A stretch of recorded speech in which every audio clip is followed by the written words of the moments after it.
Thérèse Raquin de Émile Zola, chapitre 29. Une nouvelle phase se déclara. Thérèse, poussée à bout par la peur, ne sachant où trouver une pensée consolante, se mit à pleurer le noyer tout haut devant Laurent. Il y eut un brusque affaissement en elle. Ses nerfs, trop tendus, se brisèrent. Sa nature sèche et violente s'amollit. Déjà, elle avait eu des attendrissements pendant les premiers jours du mariage. Ces attendrissements revinrent comme une réaction nécessaire et fatale. Lorsque la jeune femme eut lutté de toute son énergie nerveuse contre le spectre de Camille, lorsqu'elle eut vécu pendant plusieurs mois sourdement irritée, révoltée contre ses souffrances, cherchant à les guérir par les seules volontés de son être, elle éprouva tout d'un coup une telle lassitude qu'elle plia et fut vaincue. Alors, redevenue femme, petite fille même, ne se sentant plus là, force de se roidir, de se tenir fiévreusement debout en face de cette épouvante, elle se jeta dans la pitié, dans les larmes et les regrets, espérant y trouver quelque soulagement. Elle essaya de tirer parti des faiblesses de chair et d'esprit qui la prenaient. Peut-être le noyer qui n'avait pas cédé devant ses irritations céderait-il devant ses pleurs. Elle eut ainsi des remords par calcul, se disant que c'était sans doute le meilleur moyen d'apaiser, de contenter Camille. Comme certaines dévotes qui pensent tromper Dieu et en arracher un pardon en priant des lèvres et en prenant l'attitude humble de la pénitence, Thérèse s'humilia, frappa sa poitrine, trouva des mots de repentir sans avoir au fond du cœur autre chose que de la crainte et de la lâcheté. D'ailleurs, elle éprouvait une sorte de plaisir physique à s'abandonner, à se sentir molle et brisée, à s'offrir à la douleur sans résistance. Elle accabla Madame Raquin de son désespoir larmoyant. La paralytique lui devint d'un usage journalier. Elle lui servit en quelque sorte de prie-dieu, de meuble devant lequel elle pouvait sans crainte avouer ses fautes et en demander le pardon. Dès qu'elle éprouvait le besoin de pleurer, de se distraire en sanglotant, elle s'agenouillait devant la potence, et là, criait, étouffait, jouait à elle seule une scène de remords qui la soulageait en l'affaiblissant. « Je suis une misérable, balbutia-t-elle. Je ne mérite pas de grâce. Je vous ai trompé. J'ai poussé votre fils à la mort. Jamais vous ne me pardonnerez. Et pourtant, si vous lisiez en moi les remords qui me déchirent, si vous saviez combien je souffre, peut-être auriez-vous pitié. Non, pas de pitié pour moi. Je voudrais mourir, ainsi, à vos pieds, écrasée par la honte et la douleur. » Elle parlait de la sorte pendant des heures entières, passant du désespoir à l'espérance, se condamnant puis se pardonnant. Elle prenait une voix de petite fille malade, tantôt brève, tantôt plaintive. Elle s'aplatissait sur le carreau, se redressait ensuite, obéissant à toutes les idées d'humilité, de fierté, de repentir et de révolte qui lui passaient par la tête. Parfois même, elle oubliait qu'elle était agenouillée devant Madame Raquin. Elle continuait son monologue dans le rêve. Comme elle s'était bien étourdie de ses propres paroles, elle se relevait, chancelante, hébétée, et elle descendait à la boutique, calmée, ne craignant plus d'éclater en sanglots, nerveux devant ses clientes. Lorsqu'un nouveau besoin de remords la prenait, elle se hâtait de remonter et de s'agenouiller, encore aux pieds de l'impotente. Et la scène recommençait 10 fois par jour.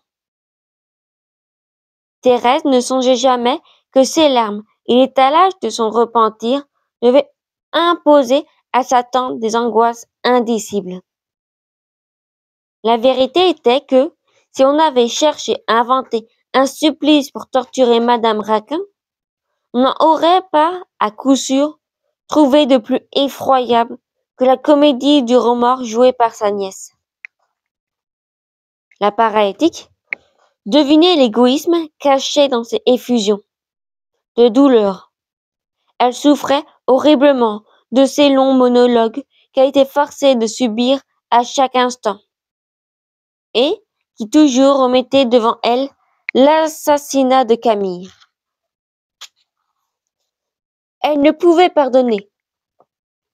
Elle s'enfermait d'une pensée implacable de vengeance que son impuissance rendait plus aiguë. Et, toute la journée, il lui fallait entendre des demandes de pardon, des prières humbles et lâches. Elle aurait voulu répondre. Certaines phrases de sa nièce faisaient monter à sa gorge des refus écrasants. Mais elle devait rester muette, laissant Thérèse plaider sa cause, sans jamais l'interrompre. L'impossibilité où elle était de crier et de se boucher les oreilles l'emplissait d'un tourment inexprimable. Et, une à une, les paroles de la jeune femme entraient dans son esprit, lentes et plaintives comme un chant irritant. Elle crut un instant que les meurtriers lui affligeaient ce genre de supplice par une pensée diabolique de cruauté. Son unique moyen de défense était de fermer les yeux dès que sa nièce s'agenouillait devant elle. Si elle l'entendait, elle ne la voyait pas. Thérèse finit par s'enhardir jusqu'à embrasser sa tante. Un jour, pendant un accès de repentir, elle feignit d'avoir surpris dans les yeux de la paralytique une pensée de miséricorde. Elle se traîna sur les genoux, elle se souleva en criant d'une voix éperdue. « Vous me pardonnez? Vous me pardonnez? » Puis elle baissa le front et les joues de la pauvre vieille, qui ne put rejeter la tête en arrière. La chair froide sur laquelle Thérèse posa les lèvres lui causa un violent dégoût. Elle pensa que ce dégoût serait, comme les larmes et les remords, un excellent moyen d'apaiser ses nerfs. Elle continua à embrasser chaque jour l'impotente, par pétinence, et pour se soulager. « Oh, que vous êtes bonne !» s'écria-t-elle parfois. « Je vois bien que mes larmes vous ont touché. Vos regards sont pleins de pitié. Je suis sauvée. » Et elle l'accablait de caresses. Elle poussait sa tête sur ses genoux, lui baisait les mains, lui souriait d'une façon heureuse, la joignait avec les marques d'une affection passionnée. Au bout de quelque temps, elle crut à la réalité de cette comédie. Elle s'imagina qu'elle avait obtenu le pardon de Madame Raquin, et elle ne l'entretint plus que du bonheur qu'elle éprouvait d'avoir sa grâce. C'en était trop pour la paralytique. Elle faillit en mourir. Sous les baisers de sa nièce, elle ressentait cette sensation âcre de répugnance et de rage qui l'emplissait matin et soir, lorsque Laurent la prenait dans ses bras pour la lever ou la coucher. Elle était obligée de subir les caresses immondes de la misérable qui avait trahi et tué son fils.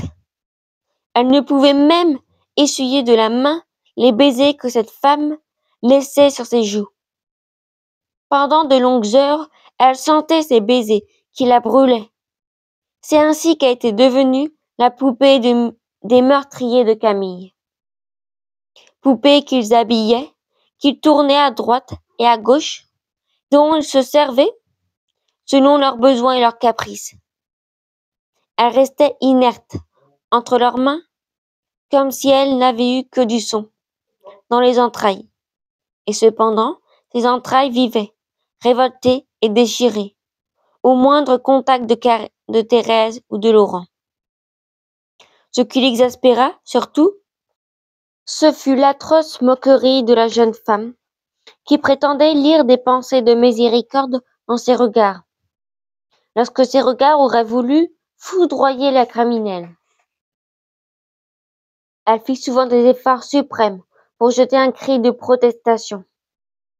Elle mit toute sa haine dans ses yeux. Mais Thérèse, qui trouvait son compte à se répéter 20 fois par jour qu'elle était pardonnée, redoubla de caresses, ne voulant rien deviner. Il fallut que la Paraïti acceptât des remerciements et des effusions que son cœur repoussait. Elle vécut dès lors pleine d'une irritation amère et impuissante en face de sa nièce assouplie qui cherchait des tendresses adorables pour la récompenser de ce qu'elle nommait sa bonté céleste.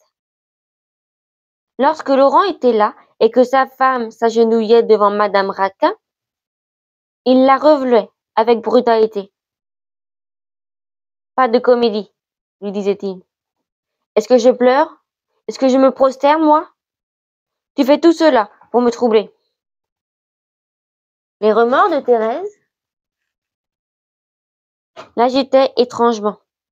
Il souffrait davantage depuis que sa complice se traînait autour de lui, les yeux rougis par les larmes, les lèvres suppliantes. La vue de ce regret vivant redoublait ses effrois, augmentait son malaise. C'était comme un rapproche éternel qui marchait dans la maison. Puis, il craignait que le repentir ne poussât un jour sa femme à tout révéler. Il aurait préféré qu'elle restât roidie et menaçante, se défendant avec âpreté contre ces accusations, mais elle avait changé de tactique. Elle reconnaissait volontiers maintenant la part qu'elle avait prise au crime. Elle s'accusait elle-même. Elle ne faisait molle et craintive, et partait de là pour implorer la rédemption avec des humilités ardentes. Cette attitude irritait Laurent. Leur querelle était chaque soir plus accablante et plus sinistre. « Écoute, » disait Thérèse à son mari, « nous sommes de grands coupables. Il faut nous repentir si nous voulons goûter quelque tranquillité. Vois, depuis que je pleure, je ne suis plus paisible. Imite-moi. Disons ensemble que nous sommes justement punis d'avoir commis un crime horrible. » « Bah, » répondait brusquement Laurent, « dis ce que tu voudras. Je te sais diablement habile et hypocrite. Pleure si cela peut te distraire. Mais je t'en prie, ne me casse pas la tête avec tes larmes. Ah, tu es mauvais, tu refuses le remords, tu es lâche. Cependant, tu as pris Camille en traître. Vas-tu dire que je suis seule coupable? Non, je ne dis pas cela. Je suis coupable, plus coupable que toi. J'aurais dû sauver mon mari de tes mains. Oh, je connais toute l'horreur de ma faute, mais je tâche de me la faire pardonner, et j'y réussirai. Laurent, tandis que toi, tu continueras à mener une vie désolée. Tu n'as pas même le cœur d'éviter à ma pauvre tante la vue de tes ignobles colères. Tu ne lui as jamais adressé un mot de regret. Et elle embrassait Madame Raquin, qui fermait les yeux. Elle tournait autour d'elle, remontant l'oreiller qui lui soutenait la tête, lui prodiguant mille amitiés. Laurent était exaspéré.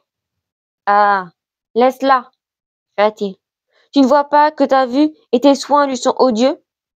Si elle pouvait lever la main, elle te souffleterait. »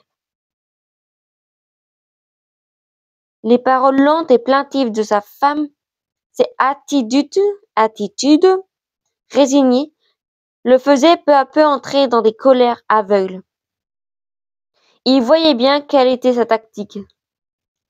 Elle voulait ne plus faire cause commune avec lui, se mettre à part au fond de ses regrets, afin de se soustraire aux étreintes du noyer. Par moments, elle se disait qu'elle avait peut-être pris le bon chemin, que les larmes la guérirait de ses épouvantes. Il frissonnait à la pensée d'être seul à souffrir, seul à avoir peur. Il aurait voulu se repentir, lui aussi, jouer tout au moins la comédie du remords pour essayer. Mais il ne pouvait trouver les sanglots et les mots nécessaires. Se rejeter dans la violence. Il secouait Thérèse pour l'irriter et la ramener avec lui dans la folie furieuse. La jeune femme s'étudiait à rester inerte, à répondre par des soumissions larmoyantes aux cris de sa colère, à se faire d'autant plus humble et repentante qu'il se montrait plus rude. Laurent montait ainsi jusqu'à la rage, pour mettre le comble à son irritation.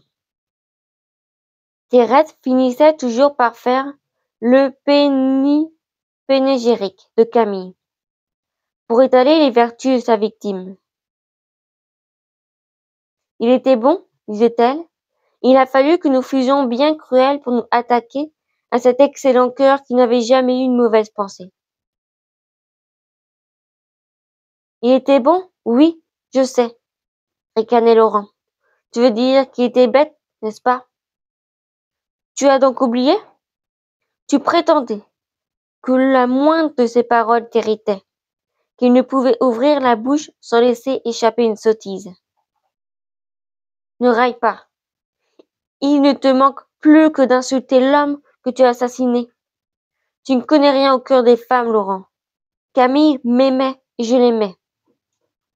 Tu l'aimais? Vraiment? Voilà qui est bien trouvé.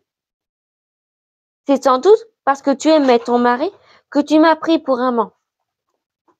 Je me souviens d'un jour où tu traînais sur ma poitrine en me disant que Camille t'écœurait, lorsque tes doigts s'enfonçaient dans sa chair comme dans de l'argile. Oh, je sais pourquoi tu m'as aimé, moi. Il te fallait des bras autrement vigoureux que ceux de ce pauvre diable. Je l'aimais comme une sœur. Il était le fils de ma bienfaitrice. Il avait toutes les délicatesses des natures faibles, qui se montraient nobles et généreux, serviables et aimants. Et nous l'avons tué. Mon Dieu, mon Dieu. Elle pleurait, elle se pâmait. Madame Raquin lui jetait des regards aigus, indignée d'entendre l'éloge de Camille dans une pareille bouche. Laurent, ne pouvant rien contre ce débordement de larmes, se promenait à pas fiévreux, cherchant quelque moyen suprême pour étouffer les remords de Thérèse. Tout le bien qu'il attendait dire de sa victime finissait par lui causer une anxiété poignante. Il se laissait prendre parfois aux accents déchirants de sa femme. Il croyait réellement aux vertus de Camille, ses effrois redoublaient. Mais ce qui le jetait hors de lui, ce qui l'amenait à des actes de violence, c'était le parallèle que la veuve du noyé ne manquait jamais d'établir entre son premier et son second mari, tout à l'avantage du premier. Eh bien, oui, cria-t-elle, il était meilleur que toi. Je préférais qu'il vécût encore et que tu fusses à sa place couché dans la terre. Laurent haussait d'abord les épaules. Tu as beau dire, continua-t-elle en s'animant. Je n'ai peut-être pas aimé son vivant, mais maintenant, je me souviens et je l'aime. Je l'aime et je te hais. Toi, tu es un assassin. Te tairas-tu? Hurlait Laurent. Et lui, il est une victime, un honnête homme, qu'un coquin a tué. Oh, tu me fais pas peur. Je sais bien que tu es un misérable, un homme brutal, sans cœur, sans âme. Comment veux-tu que je t'aime, maintenant que te voilà couvert du sang de Camille? Camille avait toutes les tendresses pour moi. Et je te tuerais, entends-tu? Si cela pouvait ressusciter Camille et me rendre son amour. Te tairas-tu, misérable? Pourquoi me tairais-je? Je dis la vérité. T'achèterais le pardon au prix de ton sang. Ah, que je pleure et que je souffre. C'est ma faute s'il se scélérat à assassiner mon mari? Il faudrait que j'aille, une nuit, baiser la terre où il repose. Ce seront là mes dernières voluptés. Laurent, ivre, rendu furieux par les tableaux atroces que Thérèse étalait devant ses yeux, se précipitait sur elle, la renversait par terre et la serrait sous ses genoux, le poing haut. C'est cela, cria-t-elle. Frappe-moi, tue-moi. Jamais Camille ne levait la main sur ma tête, mais toi, tu es un monstre. Et Laurent, fouetté par ces paroles, la secouait avec rage, la battait, meurtrissait son corps de son poing fermé. À 2 reprises, il faillit l'étrangler. Thérèse mollissait sous le coup. Elle goûtait aux voluptés âpres à être frappée. Elle s'abandonnait. Elle souffrait. Elle provoquait son mari pour qu'il l'assommât davantage. C'était encore là un remède contre les souffrances de sa vie. Elle dormait mieux la nuit quand elle avait été bien battue le soir. Madame Raquin goûtait des délices cuisants lorsque Laurent traînait ainsi sa nièce sur le carreau, lui labourant le corps de coups de pied. L'existence de l'assassin était effroyable depuis le jour où Thérèse avait eu l'infernale invention d'avoir des remords, de pleurer tout au Camille. À partir de ce moment, le misérable vécut éternellement avec sa victime. À chaque heure, il dut entendre sa femme louant et regrettant son premier mari. La moindre circonstance devenait un prétexte. Camille faisait ci, Camille faisait cela, Camille avec telle qualité, Camille mais de telle manière. Toujours Camille, toujours des phrases attristées qui pleuraient sur le mort de Camille.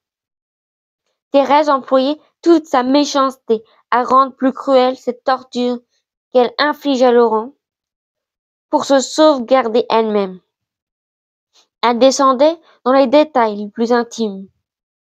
Elle compta les 1000 riens, sa jeunesse, avec des soupirs de regret, et mêla ainsi le souvenir du noyé à chacun des actes de la vie journalière.